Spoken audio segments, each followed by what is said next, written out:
Hi friends, ఈరోజు మన వీడియోలో టమాటో మెంతం కూరని ఎలా చేయాలో చూద్దాం. ముందుగా స్టవ్ పైన ఆయిల్ వేడి చేసుకొని అందులోకి కొంచెం జీరా, తరిగిన ఉల్లిపాయల్ని వేసి లో ఫ్లేమ్లో వేయించుకోవాలి. ఇవి కొంచెం వేగాక ఇందులోకి కొన్ని కరివేపాకు రెమ్మలు వేసుకోవాలి. ఇవి కూడా వేగాక ఇందులోకి ఫ్రెష్గా తయారు చేసుకున్న అల్లం వెల్లుల్లి పేస్ట్ని వేసుకోవాలి.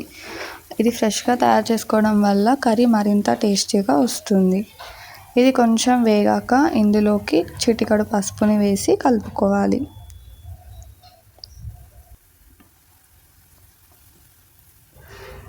నెక్స్ట్ ఇందులోకి కారంకి తగినన్ని పచ్చిమిర్చి వేసుకోవాలి.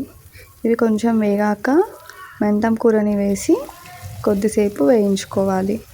ఇది ఈ విధంగా వేగిన తర్వాత ఇందులోకి కట్ చేసిన టమాటో ముక్కలు, కొత్తిమీర, సాల్ట్ వేసి ఒక 15 నిమిషాల పాటు మీడియం ఫ్లేమ్లో ఉడకనివ్వాలి. అంతే ఫ్రెండ్స్, మన టేస్టీ మెంతం కూర టమాటో కర్రీ రెడీ.